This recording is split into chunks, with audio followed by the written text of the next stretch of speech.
Hey, what's up, guys? What's up? I'm Sam. Isaac. This is Drop Motorsports.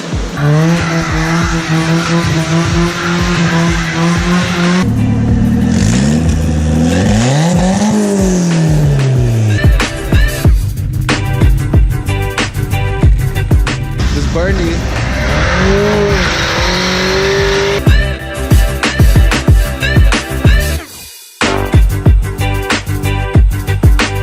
Okay, guys, Isaac here likes to beat the shit out of his car on a daily basis. He drives to work, right? We're on the highway in third gear, just redlining, pretty much driving normal because he gets road rage really bad. So, like, people don't move from the fast lane to the slow lane. Isaac's in third gear, bouncing rev limiter. He doesn't care. This is what happens when you don't give a about your car. Light her up, bud.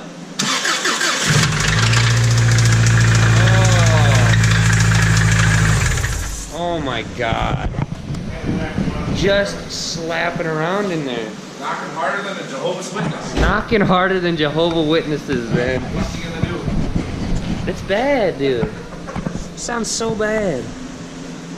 That's the worst engine I've... Isaac's hooking up this motor for the third time we've ever pulled it out. The only reason we're pulling it out is so we can throw a turbo STI engine in it. Why?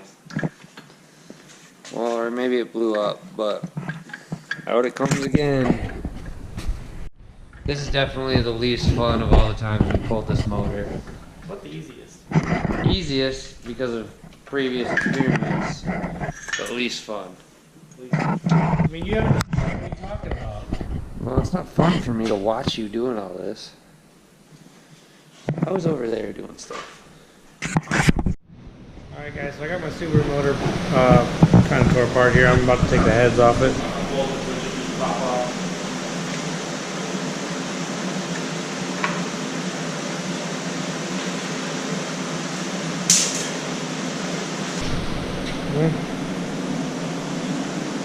There's definitely some metal shavings in there.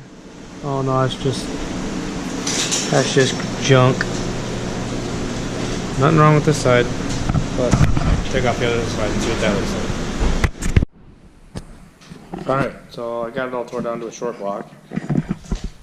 And I can't see nothing spectacular that happened in here. It still spins freely. Nothing like... It sounds like metal grinding, but nothing's falling out of it, which is kind of disappointing.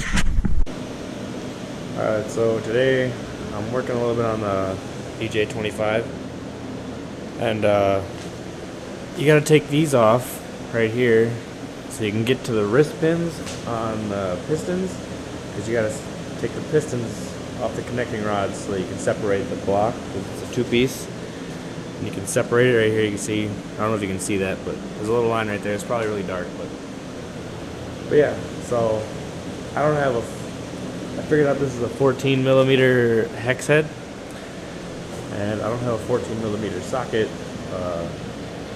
Allen key socket, I guess. So I just put two nuts on a bolt here, 14 mil nuts. Let me see if this works.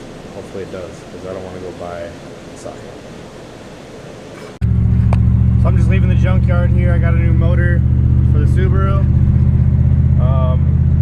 Dual overhead cam. It's the only one I could find. I didn't know it was a dual overhead cam until I already paid for it and got it in the truck and drove away. Wasn't even paying attention. But we'll see if we can make it work. Maybe find a new ECU or something. We'll figure it out though. Alright, so with this Subaru motor, I don't really know what I'm going to do yet, but I'm going to take one of these heads off and see if it's the same, like, block, I should say, as a single overhead cam, because I got all new head gaskets, all new, pretty much all the gaskets for a single overhead cam, and I'm thinking the block is pretty much the same thing. They're both EJ25, so cross your fingers, hopefully they're the same thing. I can just throw single head cams on it. If not, if they're different, probably going to have to find an ECU for this motor, which I don't really want to do. I think it'd just be easier just to slap the heads on and send it. So I'm going to get to tearing this apart. Alright. Alrighty, so I got it all tore apart here. Nothing special. Looks like the head gasket's been done on this motor before. But the black one here is a single overhead cam and the blue one is the dual overhead cam. And looks the same to me, other than these two ports here are a little bit smaller, but they're there. Oh, it looks like all the coolant ports and oil ports line up. So, should just slap together, right? The only thing I gotta figure out is the belt drive here. I'm pretty sure it's different because it has a different tensioner and all that. I'm gonna see how I can Frankenstein that together, but I'm pretty sure I'm just gonna slap the single overhead cams on this block and hopefully it rips nice. I'm not going for anything like performance-wise with this motor. That's why I don't really care that I'm taking the dual overhead cam off. I'm just going for the cheapest way to get this car back up and running. Try to get better gas mileage in my truck. It gets pretty crap, so Subaru would probably get a little bit better for now. Alright, so I'm working on the Subaru engine again. Thanks for turning on heater right when I'm talking. But I'm pretty sure that the single overhead cams will fit on this.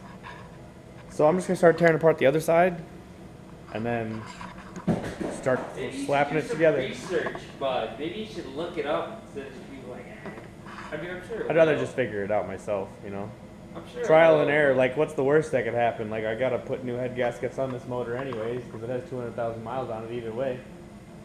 I just Googled one. I'm not gonna Google jack shit. I'm just gonna throw it together, and if it doesn't work, it doesn't work. The Isaac Nichols way. Learn by experience. Alright, so I got the other head off.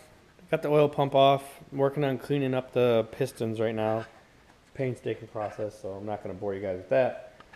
But instead of just getting a new oil pump, I had my buddy Tilly, who has rebuilt one of these motors at school before, and he just took it apart and made sure it was all good, and I'm going to clean her all up and just throw her back together. I do need a new crank seal here, just because I want to get a new one. But the one thing we've noticed that is different is the crank position sensor on this dual overhead cam. Has like small portions of teeth every now and again, and then the crank position sensor, it's like the pulley, or I don't know what it's called, but this goes right on the crank here, right in front of the oil pump, and then the crank position sensor is right here, and it just goes off reads off these notches. But this one is way different in notches than this one.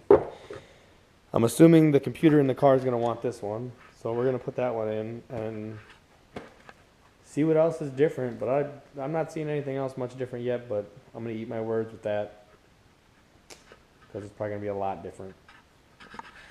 But I'm probably going to call it a night for tonight. It's getting late. Got to try to get a new seal.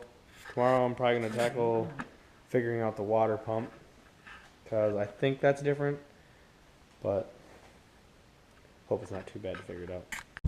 So I got to run to the parts store and get a bunch of things to work on this motor, and I need a new water pump gasket for when I gotta change the water pump out. So I'm gonna be running to the parts store quick, and then we'll get back to the shop and work on the Subaru. All right, so I'm back at the shop. Just back cleaning up this motor. That's before. I got like a during shot, I guess. I had to go to the parts store and get this little brass brush to get inside where the valves go. Well, they don't really go in there, but you know what I'm talking about. So I'm just gonna finish cleaning these two up and then go over to the other side. Alright, so I got the new water pump gasket. I don't know if it gets RTV or not, but I guess we'll find out if it starts pissing all over the ground. And then I got to RTV the oil pump gasket, because I know that gets RTV. And probably not going to film doing that because that's boring. But yeah, and Sam's over here working on the GSR again. Alright, so we ran into our first problem. These 4 bolts here somebody has retapped out the holes, and then they put these bolts that are cut. I don't know how well you can see that, but they're cut off. So they're like long bolts, but they're cut, so they're really hard to get in there. But these bolts don't fit through the water pump holes. So I gotta drill all these out a little bit. Only a couple, only 4 out of the 6, so yay.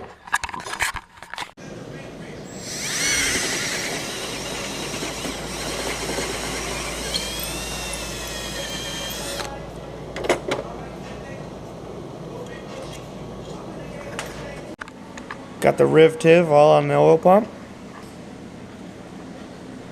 Got the water pump on. Gonna slap this on. Alright, so I had to watch our own video, Subaru Gets a Head Gasket, to figure out where all these pulleys go. And I got a Haynes manual down there, but it doesn't tell you exactly which ones. And I got a whole plethora, because I got 2 motors. So, but I just gotta find my timing belt tensioner for the single overhead cam. I think it's in the car, but I'm not sure. But I'm gonna spend probably about like 20 minutes looking for it. But that's the only thing I'm missing right now. Alright, now we're tightening this head on. Other one's already on. The torque sequence is really friggin' weird. Yep. You go 21, 51. So 21 in the pattern, right, foot-pounds, and then 51 foot-pounds. And then reverse pattern, 180 degrees on all of them. Loosen 180. Loosen 180 degrees, sorry. And then again, loosen 180 degrees. And then Sam's telling me the rest on the book, I don't know. Then, next step, bolts 1 and 2 only, 25 foot-pounds. So he's getting them all 180 off. Now he's going to hit 1 and 2, 25 foot-pounds. The middle 2. And then the rest of them at 11 foot-pounds. Makes me think we always do heads wrong because... No, Subarus are just weird. I think all of them you loosen a little though because you're stretching the bolt.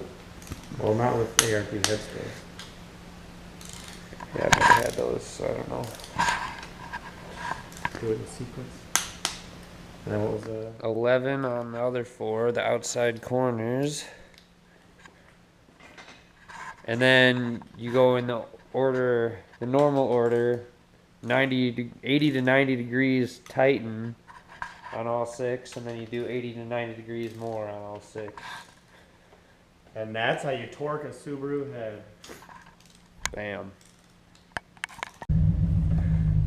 So we're out here pushing the Subaru in the shop with the truck.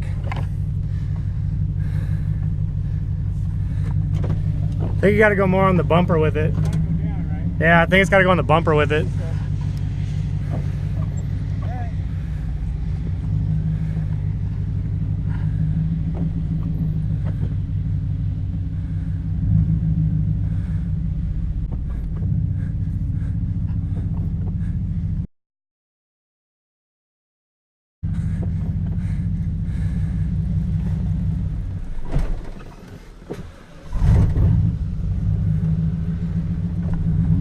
That worked all right, other than I killed it like a rook.